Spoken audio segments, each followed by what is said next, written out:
며칠 전에 지하철을 기다리고 있었는데요. 열차가 지연되었습니다. 안내 방송이 들렸습니다. 전장현 전국 장애인 차별 철폐 연대 시위 때문에 시간이 지연된다고 알려왔습니다. 저는 속으로 왜 하필 이렇게 바쁜 시간에 시위를 할까 하는 불평을 했습니다. 다행히 열차가 금세 도착했습니다. 저는 시원한 열차 안에서 땀을 닦다가 문득 캐나다로 이민 간 목사 친구가 떠올랐습니다. 친구가 캐나다로 이민을 간 이유가요, 둘째 아이에게 장애가 있어서였습니다. 저는 갑자기 미안한 마음이 들었습니다. 나 같은 사람 때문에 친구가 우리나라를 떠나야 했겠구나. 저는 사무실에 들어와서 자료를 한번 찾아보았습니다. 우리 사회가 장애인이라고 하는 이 말을, 이 단어를 공식적으로 처음 사용한 게 언제인지 찾아보았어요. 1989년부터 공식적으로 장애인이라는 표현을 썼습니다. 그전에는요, 불구자라고 하는 표현도 쉽게 썼습니다. 이 불구라고 하는 단어는요, 온전하지 못하다라고 하는 뜻입니다. 불구라는 말 안에는 온전함에 대한 잘못된 인식과 사회적인 편견이 있습니다. 이러한 잘못된 인식과 편견이 장애인의 삶을 오랜 세월 더욱 위축시킨 것이죠. 그러나 다행히도 오늘날은 장애인들의 인식이 많이 바뀌었습니다. 장애인들의 사회활동이 많이 늘어났습니다. 장애인들의 사회 참여는요, 나라의 경제 지표를 바꿨습니다. 제가 2024년도 경제 자료를 찾아보니까요, 장애인의 경제 활동으로 일어난 경제 효과가 4조 8,200억 원에 달한다고 기록하고 있습니다. 나라의 세수가 자연스럽게 늘어나겠죠. 돈을 이렇게 생산 활동을 하니까요. 나라의 세수도 늘어나고요. 사회적인 복지 비용이 절감되는 효과를 낳았습니다. 이처럼 인식의 변화 하나가요, 장애인의 삶도 바꾸지만 사회 전체에 유익을 주는 변화를 일으킨 것입니다. 인식 하나의 변화가 말이죠. 우리의 삶의 영역을 보면 잘못된 인식과 편견 때문에 무능하고 무력하게 살게 되는 영역이 있습니다. 우리말에 방안퉁소라고 하는 말이 있어요. 방안퉁소. 집안에서는 퉁소를 부는데 밖에 나가면 자신감이 없어서 퉁소를 못 분다는 말입니다. 사람들 앞에 서면 못한다는 자기 인식이 스스로 무력하게, 무능하게 만드는 것이죠. 또 우리는 어떤 일에 대해 연이어 실패하게 되잖아요. 자신을 무엇을 해도 안 되는 사람처럼 인식하면서 아무것도 못하게 됩니다. 여러분, 우리나라 지금 여성들이 엄청난 능력을 발휘하는데요, 과거에는요, 여성에 대한 잘못된 사회 인식 때문에 여성들이 오랜 세월 무력하게 인생을 살아왔습니다. 또 우리는요, 성급하게 누군가를 판단합니다. 첫인상이 좋은 사람은요, 좀 잘못해도 그냥 용서가 돼요. 그러나 때로는 첫인상이 너무 좋았기 때문에 실망감도 더 클 수도 있습니다. 그 실망감은 그 사람이 준 게 아니라 그렇게 인상을 받은 그 본인의 책임일 수도 있는 것이죠. 또 첫인상이 나쁘잖아요. 그러면 잘해도 나쁘게 보여요. 처음에 생긴 그 인식이 판단 능력을 소멸시키는 것이죠. 우리가 잘못된 인식의 포로가 되잖아요. 우리의 삶은 왜곡될 수밖에 없습니다. 사람의 인식은요, 한순간에 생기기도 하지만 오랜 세월을 거쳐서 생겨나기도 합니다. 한순간에 생긴 잘못된 인식은요, 금세 고칠 수가 있어요. 금세 교정할 수가 있습니다. 문제는요, 오랜 시간 사회를 통해서, 사람들을 통해서, 그리고 교육을 통해서 또 오랜 시간 거쳐서 만들어진 인식이 문제라고 하는 거예요. 이러한 인식은 잘못되어도요, 잘못된 줄 모르고 삽니다. 또 잘못된 줄 어느 순간 알아도요, 그 인식은 좀처럼 바뀌지 않는다는 것이죠. 인식이 건강해야 복된 삶을 살 수 있습니다. 예수님은요, 우리의 잘못된 인식을 바꿔주시는 분이에요. 십자가의 사건이야말로 인식을 바꾼 중요한 사건이었습니다. 십자가는 죄인들이나 짊어지는 그런 부끄러움의 상징이었는데요, 스스로 십자가를 지는 삶은 숭고한 것이고 아름다운 것이고 자신을 구원의 길로 인도하는 사건이 십자가의 사건입니다. 인식의 전환이죠. 예수님 그렇게 우리의 잘못된 인식을 바꿔주는 분입니다. 우리가 건강한 인식으로 충만한 삶을 살 수 있도록 인도하신다는 것입니다. 본문은요, 안식일에 대한 잘못된 인식으로 불행하게 인생을 살아왔던 사람들에게 예수님이 안식일의 본질적인 의미가 무엇인지를 설명하시면서 그들의 능력을 회복시키는 기적 이야기입니다. 우리 모두 예수님을 통해서 자신을 새롭게 인식하고 능력의 삶을 살아가게 되시길 주님의 이름으로 축원합니다. 오늘 본문이 있기 전의 내용을 보면 오늘 기적 이야기가 얼마나 중요한지를 우리는 알게 됩니다. 앞의 내용을 잠시 제가 요약해드리면, 예수님은 중풍병자를 고치신 후에 알페오의 아들 레위의 집에서 식사를 하시죠. 식사할 때 예수님하고 또 제자들만 있었던 것이 아니라 유대인들이 죄인이라고 부르는 세리들, 그리고 죄인들과 함께 식사를 하셨습니다. 그것을 본 유대인들은요, 죄인들과 어떻게 한 상에서 밥을 먹을 수 있느냐 지적했습니다. 예수님은 그런 사람들에게 말씀하셨죠. 나는 의인을 부르러 온 것이 아니라 죄인을 부르러 왔다. 스스로를 의인이라고 여기는 사람은 내가 필요 없어. 그러나 자신의 부족함을 느끼면서 죄인이라고 여기는 자에게는 내가 생명의 길을 열어줄 거야. 이런 뉘앙스의 말씀을 하신 것이죠. 그리고 곧바로 이어진 사건은요, 유대인들이 예수님의 제자들은 왜 금식하지 않습니까? 왜 당신의 제자들은 계속해서 먹습니까? 이렇게 지적하고 있었습니다. 그때 예수님은 말씀하셨습니다. 혼인잔치에 신랑과 함께하는 사람이 금식하지 않는다. 그리고 지금까지 전해온 율법이 이제 새로운 인식의 토대 위에서 개편되어야 된다라는 취지로 이런 말씀을 하시죠. 새 포도주는 새 부대에 담아야 한다. 그 이후에 일어난 사건은요, 제자들이 너무 배가 고픈 거예요. 원래 안식일에는 밀을 베거나 이런 행동을 하면 안 되는데요, 제자들은 너무 배고파서 밀 이삭을 자르거나 주워 먹는 일을 했습니다. 이것을 본 바리새인들은요, 기다렸다는 듯이 강하게 예수님에게 항의했습니다. 그때 예수님께서 이렇게 대답하십니다. 너희들이 존경하는 왕 다윗도 그의 일행이 굶주렸을 때 어떻게 했느냐? 제사장만 먹을 수 있는 제단의 진설병을 가져다가 먹었다. 그래도 하나님은 아무런 말씀하지 않으셨다. 바리새인들과 유대인들은요, 계속해서 율법을 어기는 제자들을 문제 삼아 예수님을 집요하게 공격하고 있었지만 예수님은 늘 본질적인 말씀으로 그들의 질문을 넘어섰습니다. 그러나 드디어 예수님이 안식일에 한 손 마른 사람을 치유하면서 율법의 논쟁이 본격적으로 불붙게 됩니다. 바로 그 사건이에요. 어라? 드디어 제자들만 율법을 어겼는데 그 스승인 예수가 드디어 율법을 어기는구나. 그 사건이에요. 그래서 한쪽 손이 마른 사람의 회복의 이 기적 이야기가 굉장히 중요한 말씀이라고 하는 것입니다. 성경에서 병이라고 하는 것은 영적인 상태를 형상화한 것이라고 하는 것입니다. 어디가 아프다, 무슨 병이다 라고 하는 것은 신체적인, 육체적인 병을 넘어서 영적인 상황이 바로 저런 상태에 있다라고 하는 거예요.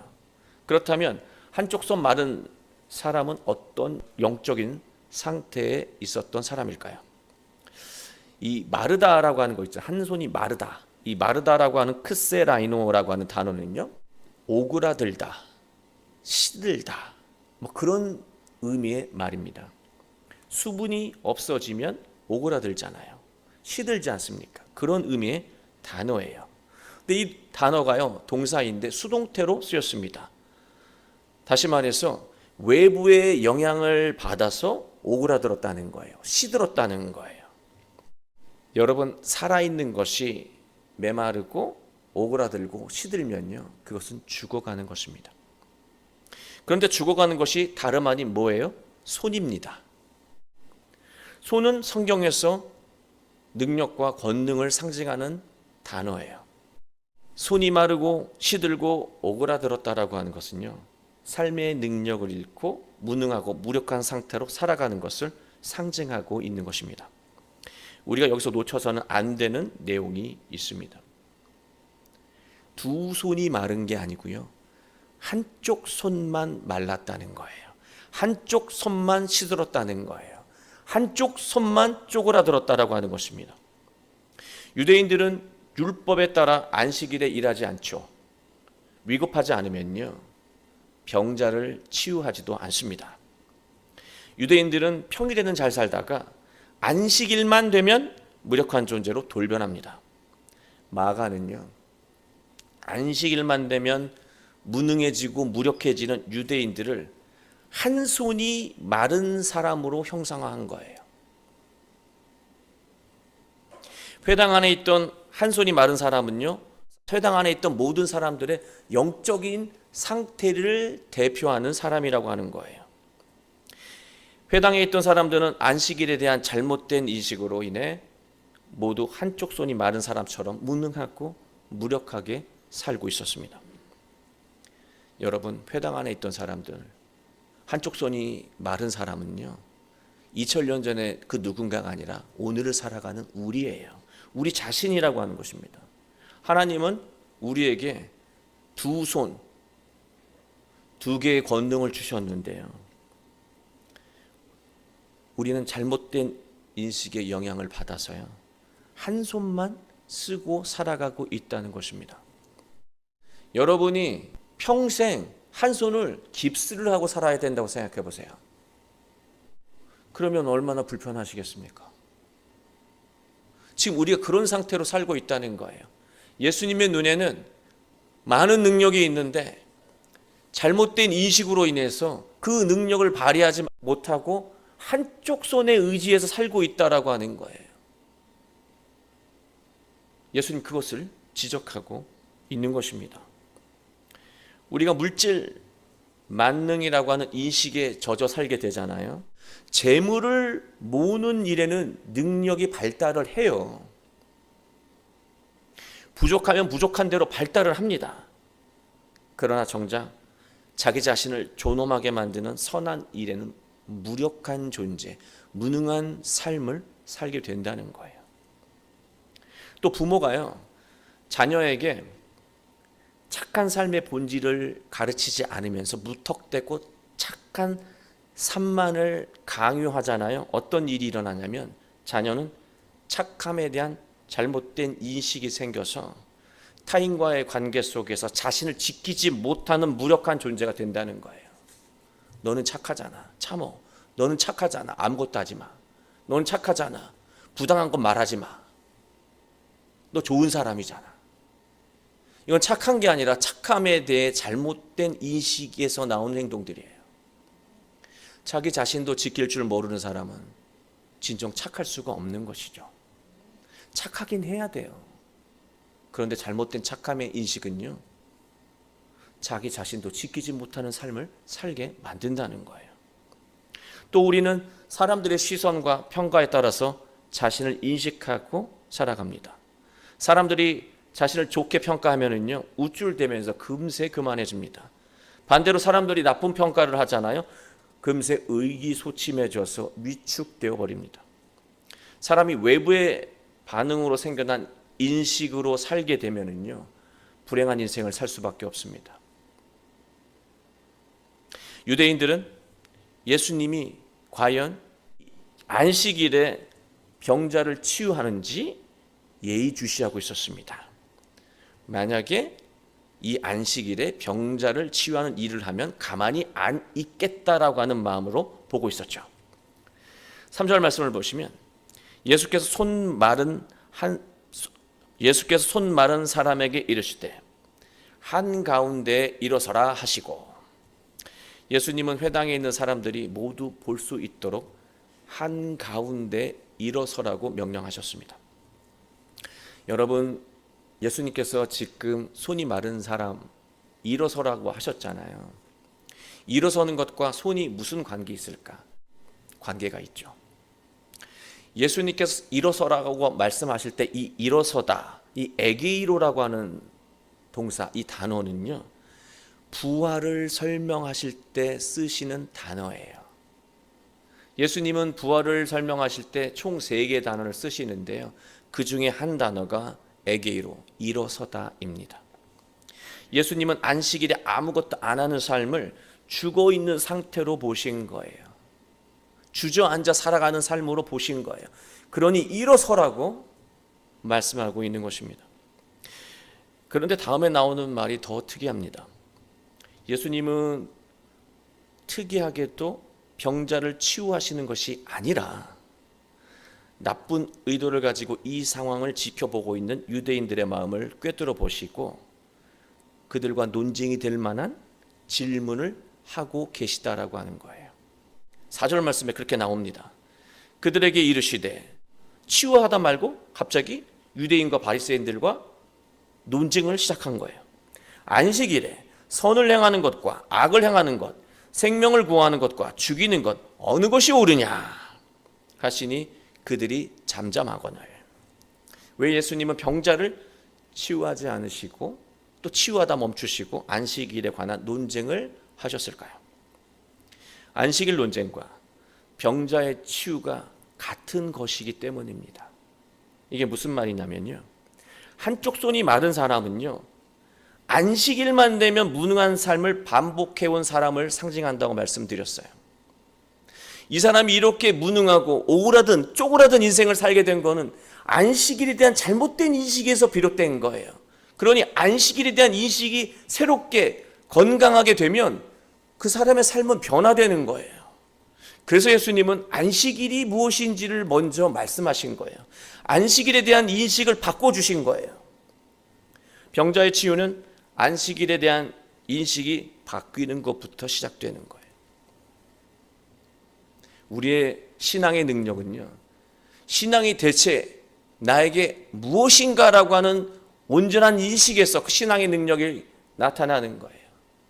예수님이 과연 나에게 어떤 분인가라고 하는 것을 알면서부터 우리의 삶에 놀라운 능력이 나타나는 거예요.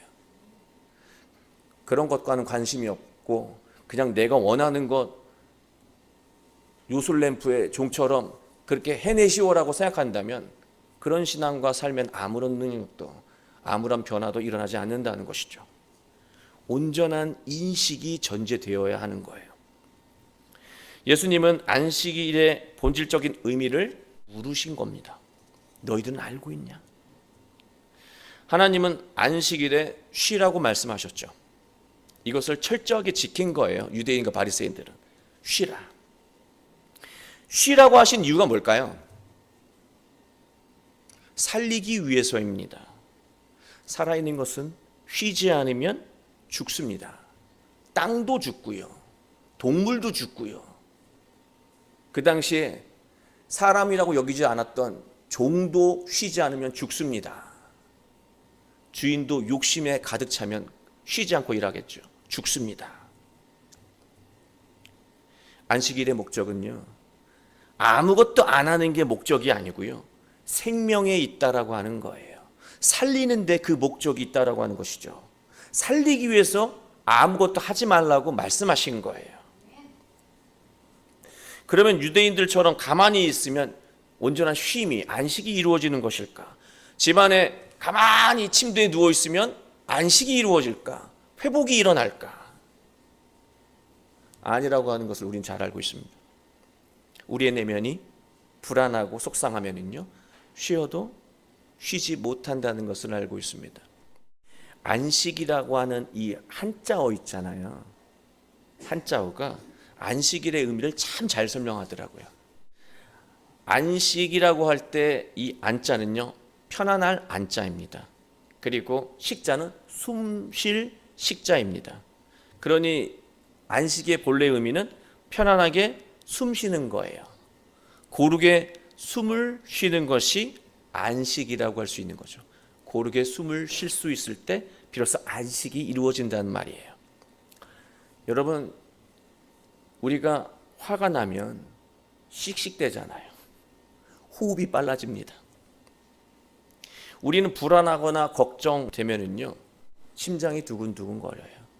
또 여러분, 우리가 영화를 보면 거짓말 탐지기를 하잖아요. 맥박이 달라져요. 거짓말을 하면 사람의 맥박이 달라집니다. 호흡이 불규칙해지는 거예요. 사람은 가만히 있는 것으로 결코 쉼을 얻을 수 없는 존재입니다. 사람은 내면이 평화로울 때 참된 안식을 이룰 수 있습니다. 내면의 평화는요, 내면이 하나님의 선으로 충만해졌을 때 이루어지는 거예요.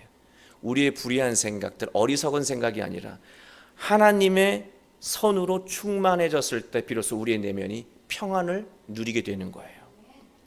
하나님의 선으로 충만해진다는 것은요, 선한 생각을 상상하는 게 아니에요. 나 착한 생각하고 있잖아. 그걸로 마음이 선해지는 게 아니고요. 적극적으로 하나님의 선을 행할 때 내면이 선해지는 것입니다. 선으로 충만해지는 거예요. 예수님은요, 살리는 날인 안식일에 살리는 선한 행위를 내가 했다. 대체 뭐가 문제냐? 오히려 너희는 속으로 악한 것을 도모하며 죽이는 일을 모의하고 있지 않느냐? 뭐가 옳으냐? 묻고 계신 거예요. 유대인과 바리새인들은 안식일에 대한 완벽한 설명을 듣고 더 이상 할 말이 없었습니다. 무엇보다 자신들의 속셈을 훤히 꿰뚫고 계신 예수님 앞에서 침묵할 수밖에 없었습니다. 5절 말씀이에요. 그들의 마음이 완악함을 탄식하사 노하심으로 그들을 둘러보시고 그 사람에게 이르시되 내 손을 내밀라 하시니 내밀매 그 손이 회복되었더라. 예수님은 그들의 마음을 완악하다고 말씀하셨습니다. 완악함이라고 하는 단어는 포로시스라고 하는 단어인데요, 완고함, 딱딱함, 무감각이라고 하는 의미의 말입니다. 이 완악함, 딱딱함을요, 마음의 차원으로 보게 된다면 공감하지 못하는 마음일 수도 있습니다. 여러분 앞에서 말씀드렸습니다. 살아있던 것이 마르고 쪼그라들면 죽어가는 것이라고 했어요. 똑같습니다. 살아있던 것이 딱딱해지잖아요. 또 굳어지잖아요. 죽어가는 것입니다. 우리 굳은 살 베끼면 바늘로 찔러도 안 아파요. 우리 굳은 살을 죽은 살이라고 말하기도 합니다. 죽으면 무감각해지고 딱딱해지는 거죠. 회당했던 유대인과 바리새인들은 하나님의 율법을 잘못 이해하고 인식해서 완악해졌습니다. 마음이 완고해졌습니다. 완고한 사람, 마음이 죽어가는 사람에게 동일하게 나타나는 현상이 있습니다. 사람과 상황은 보지 못하고요, 오직 자신이 생각하는 주장만 앞세운다는 거예요. 그의 눈에는요, 그 사람의 처지와 상황 아무것도 보이지 않아요. 그래서 유대인들은 굶주린 제자들이 안식일에 밀 이삭을 주울 때 그들이 얼마나 배고팠으면 저렇게 안식일에 이삭을 줍고 있을까? 그 상황과 사람을 보지 못하고요, 안식일법을 어기네? 저 사람들 심판받아야 돼. 그렇게 된 거예요. 무감각한 사람들이 된 거예요. 아픔을 공감하지 못하는 사람들이 된 것이죠. 이런 완고한 사람은 말씀을 들어도 받아들이지 않습니다. 인식이 바뀌지 않아요. 마음이 완고한 사람의 삶은요, 이처럼 온기가 없습니다. 자기는 정직하고 바르고 법과 질서를 따르지만요, 삶에 온기가 없습니다. 차갑습니다. 삶에 향기가 나지 않습니다. 신앙의 본질을 모르고 신앙생활을 하면 신앙의 능력은 일어나지 않습니다. 삶의 본질을 모르고 살면은요, 부지런히 살아도 공허합니다. 이제 예수님은 치유의 답을 주십니다. 내 손을 내밀라. 너의 손은 너의 능력입니다. 내밀라. 액테이노라고 하는 것은 쭉 펴라고 하는 말이에요. 뭐 당연하겠죠. 마르고 오그라들었으니까 쭉 펴라고 말씀합니다. 예수님 말씀을 정리하면 이런 해석이 되겠습니다. 너의 능력을 펼쳐라. 제가 능력 있습니까? 이렇게 쪼그라든 마음으로 살고 있는데 능력 있습니까? 능력 있지. 너 능력이 있어. 너의 능력을 펼치며 살거라. 병자는 예수님의 말씀을 듣고 손을 펼쳤습니다. 해석하면 예수님의 말씀에 순종하자 능력을 펼치며 살게 된 것을 의미합니다. 우리는 오늘 말씀의 병자처럼요, 예수님이 말씀하시면 순종합니까? 잘 순종하지 않습니다. 내 스케줄이 있잖아요. 내 계획이 있잖아요. 내 판단과 기존의 내 인식이 있잖아요. 그래서 내 생각대로, 내 인식대로 말씀에 순종하지 않고 살아갑니다. 지금까지 살던 대로 그대로 산다는 거예요. 이러한 삶을 성경은 두 손이 있으면서 한 손으로 사는 사람과 같다고 말하고 있는 거예요. 한 손이 마른 사람은 예수님의 말씀에 순종함으로 치유되었고요, 유대인들은 여전히 완고한 마음으로 어떻게 하면 예수님을 죽일까 모의했다고 성경은 6절에서 말하고 있습니다. 여러분, 바리새인하고요 헤롯 당은요 절대로 하나가 될 수 없는 당이에요. 우리나라 역사로 비유한다면 바리새인은요 독립운동을 하는 당이고요, 헤롯 당은요 친로마, 친일파예요. 그래서 둘이 하나가 될 수가 없는 사람들이에요. 그런데 하나가 되었습니다. 어떻게? 예수님을 죽이는 것엔 뜻이 모아진 거예요. 이게 얼마나 부끄러운 일입니까? 이 사람들이 마음이 완고하니까요, 부끄러워도 부끄러운 줄 모르고 사는 거예요. 우리가 이런 모습으로 살게 되면 부끄러울 뿐만이 아니라 하나님이 여러분에게 주신 능력을 다 발휘하며 살 수가 없다는 것이죠. 사랑하는 교회 여러분, 지금 우리는 한 손으로 살고 있는지도 모릅니다. 이렇게 계속해서 이렇게 잘못된 인식의 포로가 되어 하나님이 주신 능력을 절반도 사용하지 못하고 살고 있는지도 몰라요. 잘못된 인식으로 사람들과의 관계를 맺지 못하는 그런 사람으로 살고 있는지도 몰라요.